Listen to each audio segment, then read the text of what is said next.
uma animação. Queria que vocês prestassem atenção. É uma animação de uma história bíblica, numa versão infantil.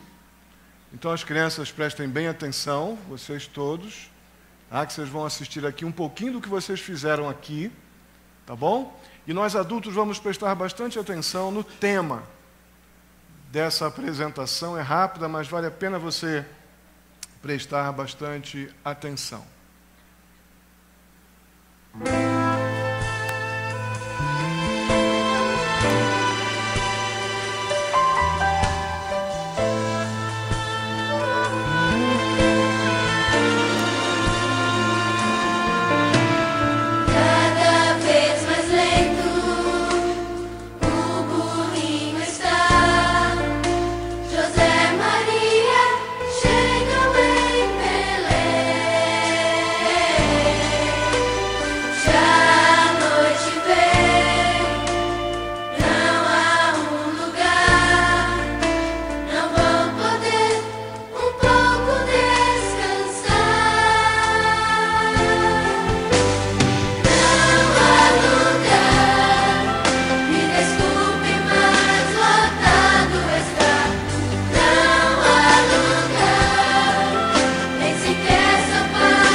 Muito bem. Hoje eu quero falar sobre uma pessoa que estava tão envolvida, tão comprometida com seus próprios problemas. Uma pessoa que estava tão ocupada, que quase perdeu a oportunidade de ter uma participação tremenda num dos maiores eventos da história. A Bíblia não menciona o nome dessa pessoa, mas nós lemos a história dessa pessoa em Lucas capítulo 2. Pode abrir sua Bíblia. Lucas capítulo 2, no verso 7.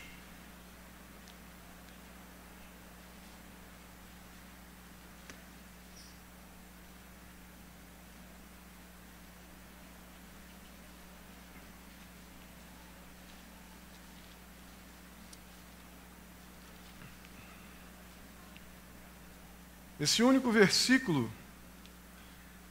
nem sequer menciona o nome dessa pessoa, mas nos fala o suficiente sobre o dono da hospedaria, que por muito pouco mesmo, quase perdeu o Natal. Quase perdeu o nascimento do nosso Salvador. O verso 7 diz assim, está aí no slide. E ela deu à luz o seu filho primogênito, envolveu-o em panos e o colocou numa manjedoura, porque não havia lugar para eles na hospedaria. Vamos fechar nossos olhos mais uma vez e vamos pedir a Deus que fale aos nossos corações pela sua palavra mais uma vez nesta noite. Oremos. Santo e amado Deus, muito obrigado, Pai, porque podemos te honrar com este culto. E eu peço a Ti, ó Deus Santo, em nome de Jesus, que o Senhor nos abençoe com a Tua palavra, que sejamos tocados por essas verdades espirituais tão derradeiras para a nossa vida. Ó Deus querido, eu te agradeço por tantos que nos visitam. Peço ao Pai que a Tua palavra também toque em seus corações, que todos nós sejamos profundamente sensibilizados, ó Pai, transformados, tocados pela verdade gloriosa do nascimento do Teu Filho Jesus também em nossos corações. Assim, ó Pai, eu te agradeço e te peço em nome de Jesus. Amém. Irmãos, aquele que é o Natal, Jesus é o Natal. Natal sem Jesus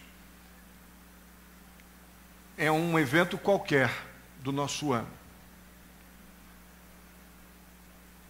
E para que haja um Natal bíblico, há necessidade de Jesus. Não haveria Natal se não houvesse Jesus. Mas o Jesus do Natal praticamente não tinha lugar para nascer. Não tinha lugar na hospedaria. Na verdade, não tinha lugar em lugar nenhum em Belém naquele momento. Isso pode até soar um pouco ofensivo. Não tem um lugar para Jesus nascer. A questão é que ainda hoje, Jesus está sem lugar para nascer.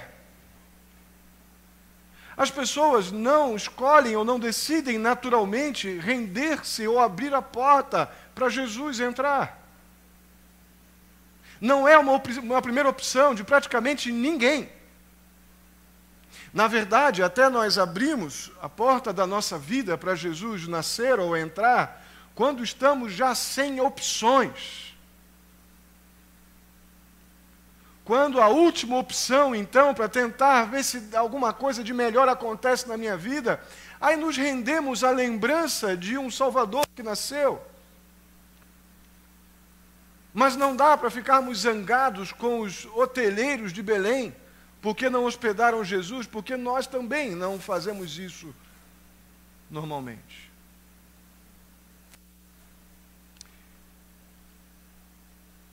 E há uma pergunta para ser feita e que vamos respondê-la melhor ao final dessa reflexão. Mas ela precisa ser feita. Há lugar para Jesus nascer em sua vida hoje? Nós vamos encontrar juntos uma boa resposta para essa pergunta, conhecendo algumas questões, algumas situações ou circunstâncias daquele momento difícil na vida de José, Maria e daquele então bebê que estava para nascer nas circunstâncias ali do nascimento de Jesus. Belém era uma cidade pequena, e as cidades pequenas daquele contexto, daquela época, não tinham hotéis. Na maior parte das cidades pequenas, talvez um lugar melhor, com um pouco mais de quartos para se hospedar, geralmente governantes que se deslocavam de uma cidade para outra, mas poucos lugares, a maior parte dos lugares eram pequenas pensões, e aquele lugarzinho de Belém, e aqueles lugares de Belém de forma geral que poderiam hospedar alguém estavam lotados. Por quê? Porque o imperador romano estabeleceu o César Augusto que haveria um censo e todos deveriam voltar para as suas cidades de origem. Então, por essa imposição do Império Romano, os lugares estavam cheios, os bons, os ruins, não havia lugar e não havia também interesse. Mesmo para aqueles que viam ali José batendo nas portas e aquela sua esposa grávida já às portas de ter um neném, nem sequer interesse de algum hoteleiro, de algum dono de hospedagem ou pensão, ninguém se sensibilizou com o fato de que aquela mulher precisava de um lugar para ficar. Eles estavam ocupados demais para atender às necessidades de uma mulher desconhecida e grávida. Mal sabiam eles que eles estavam diante, nada mais, nada menos, daquele que seria o Salvador do mundo, o Salvador de suas vidas. Mesmo assim, não quiseram ter nenhum tipo de interesse pelo príncipe da paz, pelo Filho de Deus. Irmãos, essa relação é inevitável, eu tenho que fazer para que possamos ter recursos para responder a pergunta que fiz. Há lugar para Jesus Cristo nascer em sua vida hoje?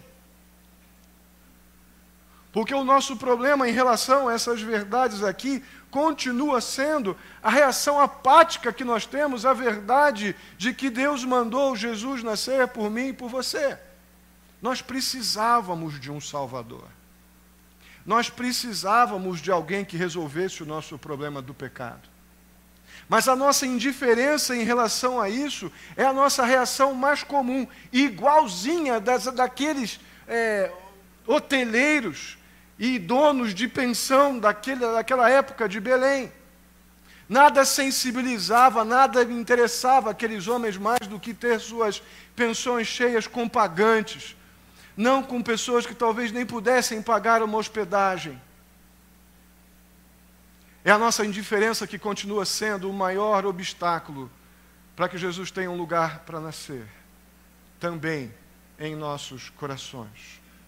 Eu creio que nós estamos vivendo dias, os nossos dias hoje, que a Bíblia chama lá em 2 Tessalonicenses, capítulo 2, verso 3, de uma época que é definida biblicamente como que está por vir. Estamos, eu creio que na introdução, nas portas desse acontecimento bíblico, chamado apostasia e estabelecimento do homem da iniquidade.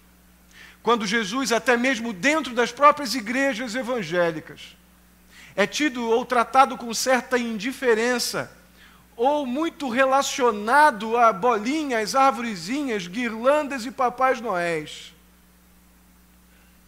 Quando essa indiferença em relação ao fato de que Deus mandou o Deus forte, o Pai da eternidade, o Príncipe da paz, nascer na nossa vida, mas para aquele que diz: Jesus, entra, eu preciso que o Senhor nasça em meu coração.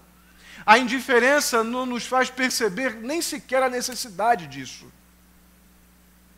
Eu creio que esse momento que nós vivemos, de mundo que nós estamos vivendo agora, é sem dúvida alguma de uma negação muito grande da fé em relação a verdades fundamentais da fé, como essas.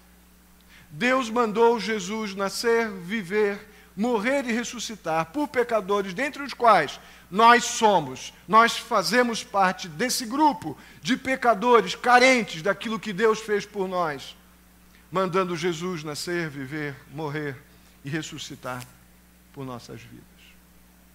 Essa indiferença que nós costumamos, infelizmente, ter, essa lembrança oportunística de 25 de dezembro, ela me ajuda a pensar que nós, como igreja mesmo, acabamos também numa realidade de negação da fé, de uma apostasia, que vai nada mais nada menos que preceder o estabelecimento daquele que a Bíblia chama de homem da iniquidade, num tempo muito duro que virá de juízo sobre a terra, como a Bíblia ensina. Irmãos, qual tem sido a nossa preocupação em relação a essa verdade? Na verdade, a pergunta é: isso é algum tipo de preocupação para você? Ou você acha que a realidade de um juízo é uma utopia religiosa? É uma lenda. Se eu creio que essa realidade de um juízo que está por vir é uma lenda, então Jesus também é uma lenda. Estamos fazendo o que aqui? Como eu creio que a maioria de nós não crê que Jesus é uma lenda, então a verdade de um juízo também não é uma lenda. O quanto isso vem à nossa mente? Qual a nossa preocupação? Nós normalmente passamos a maior parte do tempo pensando nas questões políticas, financeiras, futebol, né? Quem não acompanhou aí a derrota do Atlético Mineiro? A questão são tantas preocupações, o nosso próprio conforto, nossas próprias paixões, desejos, vontades. Meus irmãos, nós precisamos acordar que tem ainda, por mais que essas coisas tenham valor, e tem que ter o seu lugar nas nossas preocupações, elas não podem ser maiores do que essa realidade importante. Vivemos tempos difíceis. Um tempo espiritualmente predito como um tempo de grande luta e dificuldade, porque esse tempo ele prediz, ou ele pré-anuncia que esse que nasceu, morreu e ressuscitou, voltará e buscará a sua igreja. Mas eu quero fechar esse parênteses e retomar. Eu preciso voltar a perguntar. Será que você, na verdade, vou te fazer uma pergunta nova. Será que você vai cometer o mesmo erro do hoteleiro de Belém?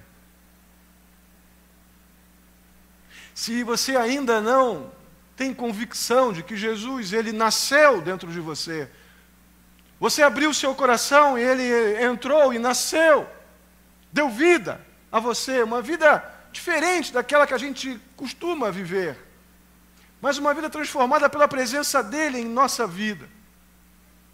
Se você não tem essa convicção ainda, essa pergunta ela é bem-vinda. Você vai cometer o mesmo erro que o hoteleiro de Belém cometeu?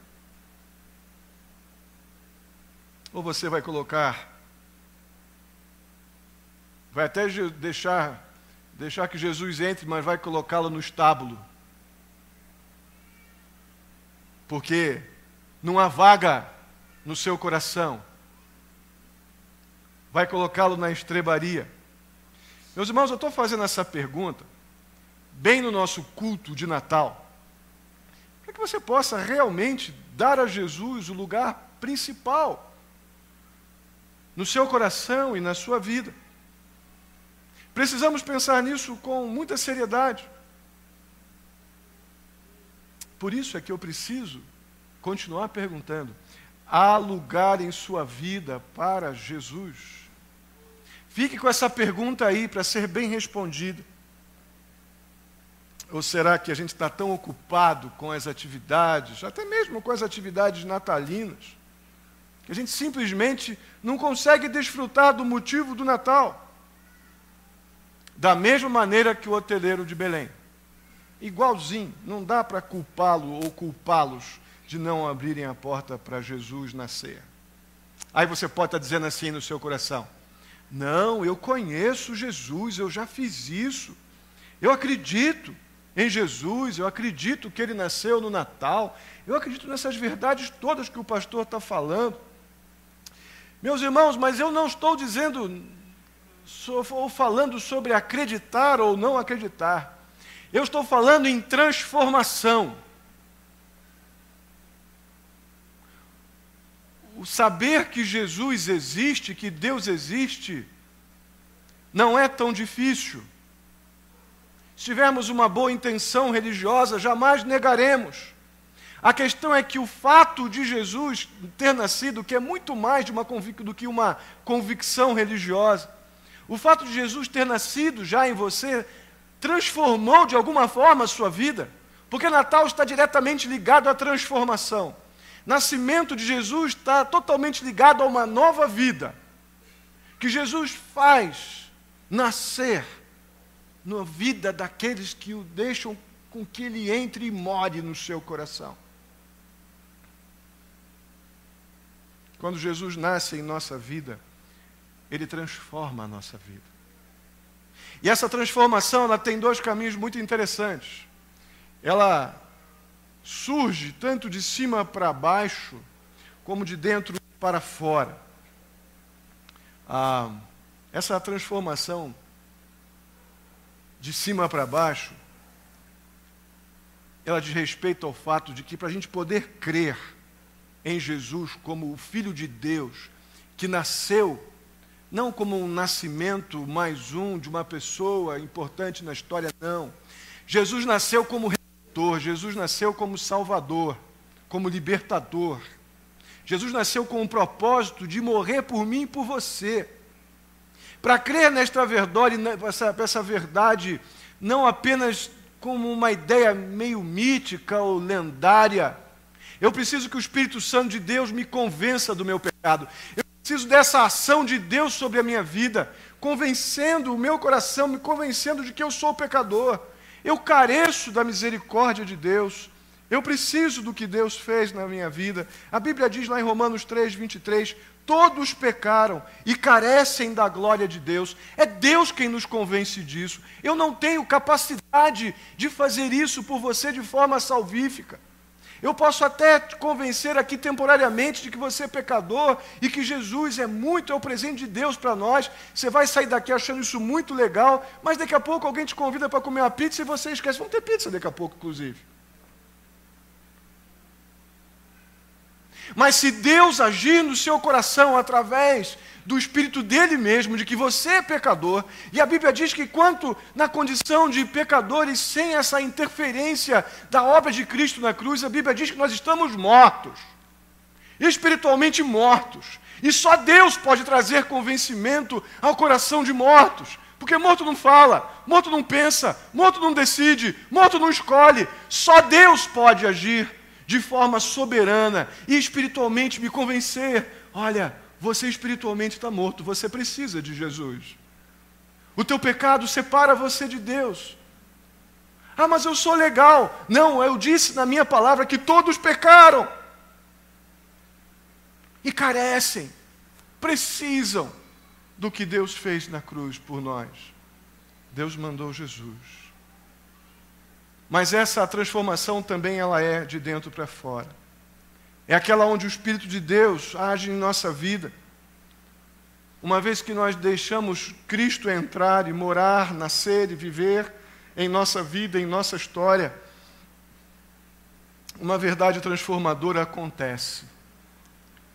Efésios capítulo 5, versos 8 e 10. Vamos ler juntos? Porque outrora vocês eram trevas, mas agora são luz no Senhor. Vivam como filhos da luz, pois o fruto da luz consiste em toda bondade, justiça e verdade. E aprendam a discernir o que é agradável ao Senhor. Irmãos, percebam que ser bonzinho, ser legal, ah não, eu sou uma pessoa justa, ah não, eu sou uma pessoa que gosta de falar a verdade, irmão, muito possível, tenho convicção que eu tenho pessoas aqui de caráter, pessoas de boa índole, eu não tenho a menor dúvida. A questão não é essa, a questão é que uma transformação que nos faz pensar na bondade como sendo a bondade de Deus maior que a minha. Não a minha, uma bondade tão boa que Deus te constrange e me abençoa. Não, eu não sou nada. Eu sou aquele pecador que vimos no versículo anterior, carente de Deus. Mas quando eu tenho discernimento da parte de Deus, que a minha referência de bondade é o meu Deus e meu Salvador, a minha referência de justiça é o meu Deus, meu Senhor e Salvador, a minha referência de verdade é o meu Deus que me deu a verdadeira, a verdade, a clareza, a verdade que nos aproxima dele. Muda a nossa história. Transforma nosso viver, transforma as nossas vontades. Deus transforma de dentro para fora o nosso querer.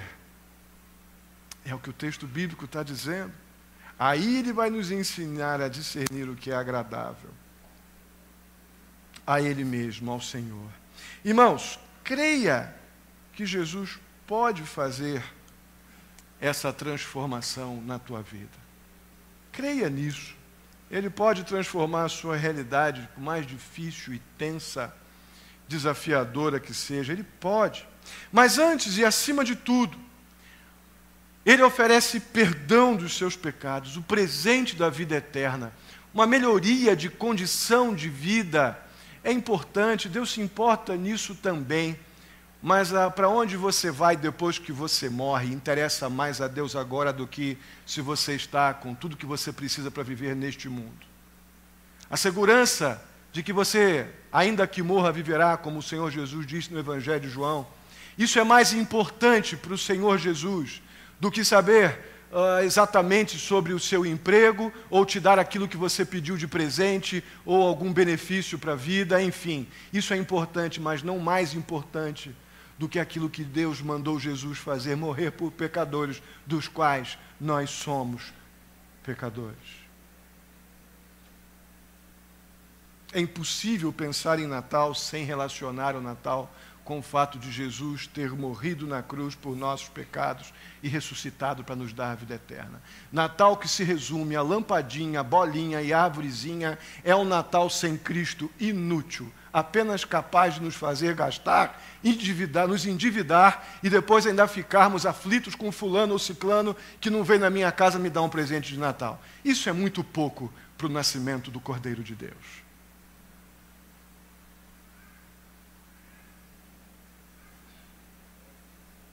O fato é que tanto o nascimento de Jesus como a sua morte, ressurreição, essas verdades dizem às pessoas não querem ouvir. As pessoas, como o hoteleiro de Belém, não querem abrir a porta para Jesus entrar e nascer nos seus corações.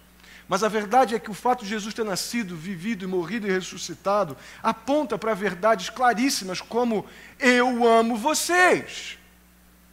Eu decidi amar pecadores, você não está sozinho, você não está sozinha. O fato de Jesus ter nascido, vivido, morrido e ressuscitado declara: você não foi esquecido. Você tem valor para mim. Eu morri para reconciliar você com Deus, porque a gente, na condição de separado de Deus pelo pecado, a Bíblia diz que nós estamos como inimigos de Deus. Por mais que eu tenha meus votos, meus momentos religiosos, se eu não entendo que eu morri, eu espiritualmente sem Cristo eu estou morto, e só Deus pode trazer vida àquilo que está morto. Se eu não entendo isso, não vou a lugar nenhum. Eu preciso de Jesus, e Deus mandou Jesus morrer e ressuscitar exatamente para que pudesse haver essa reconciliação, este reencontro para sempre entre nós e Deus. Se você disser agora que há lugar para Ele nascer em seu coração, meu irmão, eu posso até mesmo garantir, pela autoridade da palavra de Deus, que nunca mais você vai ter um Natal igual a esse.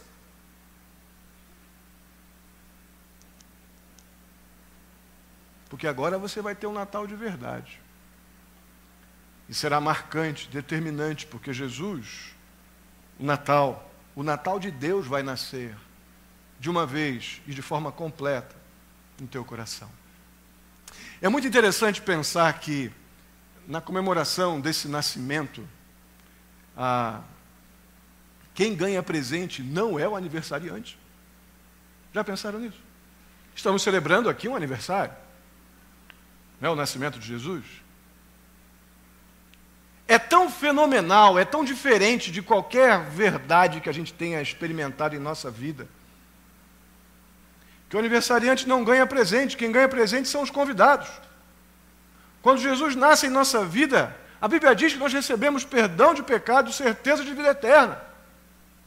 Os convidados são os presenteados. Você contava com essa hoje? Meus irmãos e amigos que nos visitam, quase que tudo que venhamos a perder nessa vida, a gente pode recuperar de novo. Ou podemos substituir por uma outra coisa. Mas o fato é que sem Cristo nós estamos perdidos. Por mais que você tenha um conhecimento intelectual e religioso sobre Jesus, se Ele não nascer e transformar a sua vida pela ação do Espírito de Deus, o Natal vai continuar sendo bolinha, arvorezinha, guirlanda e luzinha. E estamos vendo que o Natal é muito mais do que isso. Eu poderia terminar aqui, mas você pode estar com uma dúvida. Você pode estar pensando aí, como é que eu posso deixar isso então acontecer, pastor, na minha vida? Como é que eu posso deixar Jesus nascer no meu coração, nascer na minha vida? Eu tenho 3 passos aqui bem práticos para a gente pensar juntos. O primeiro passo é o seguinte: arrependa-se. Arrependa-se dos seus pecados. Vamos ler juntos esse verso, 1 João capítulo 1, verso 9. Vamos ler juntos.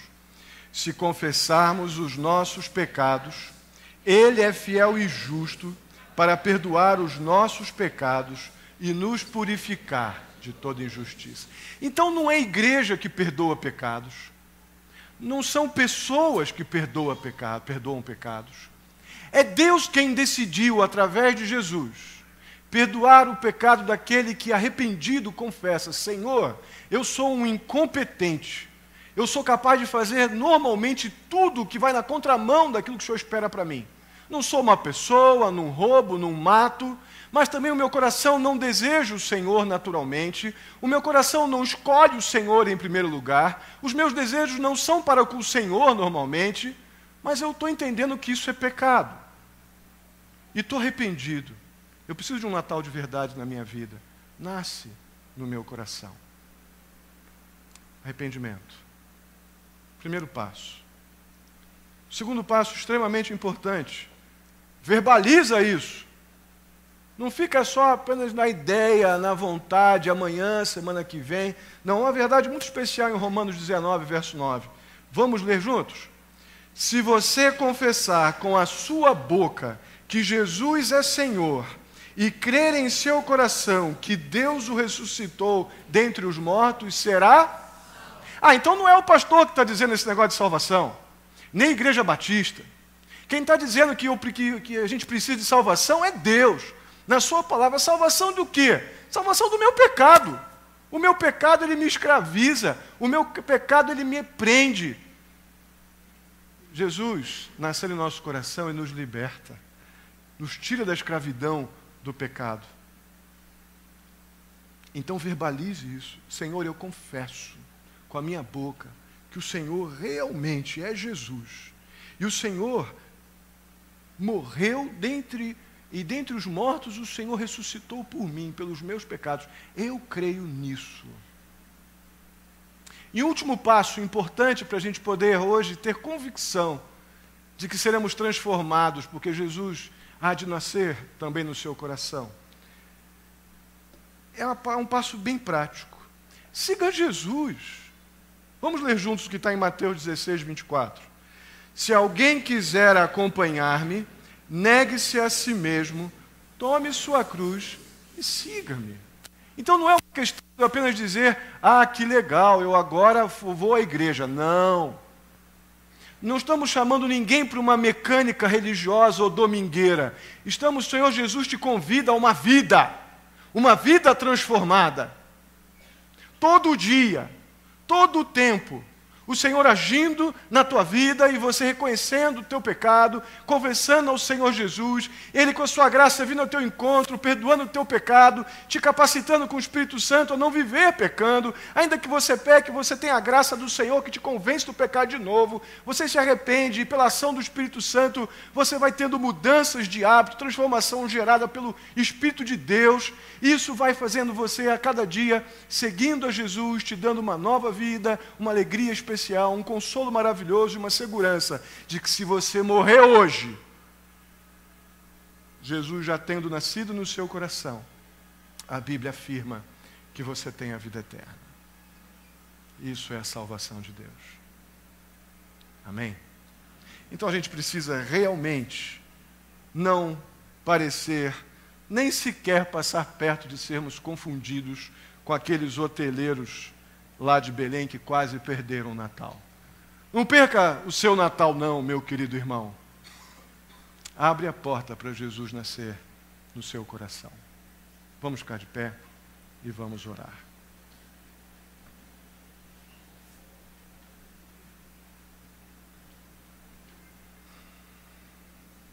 Oremos. Bondoso e amado Deus, muito obrigado pela Tua palavra, por uma verdade tão simples, ó Pai, e tão poderosamente completa. Ó Deus querido, em nome de Jesus, o Senhor sabe quantos aqui nesta noite perceberam que estavam fazendo até aqui igualzinho os hoteleiros lá de Belém. Não há lugar, não há lugar, não há lugar. Mas agora, ó Deus, eu creio que pelo Teu Espírito, ó Pai, o Senhor, sim, pessoas do pecado, o Senhor está convencendo pessoas aqui a não perderem o Teu nascimento. Ó Pai, em nome de Jesus, eu clamo que haja convicção de pecado aqui, arrependimento, confissão e um desejo profundo de seguir o Senhor Jesus. Que hajam pessoas abrindo a porta, ó Deus, não para que o Senhor vá nascer lá na estrebaria, mas que possam sentar, o Senhor possa entrar e nascer no lugar de honra de suas vidas, em seus corações, em suas vontades, em seus melhores desejos.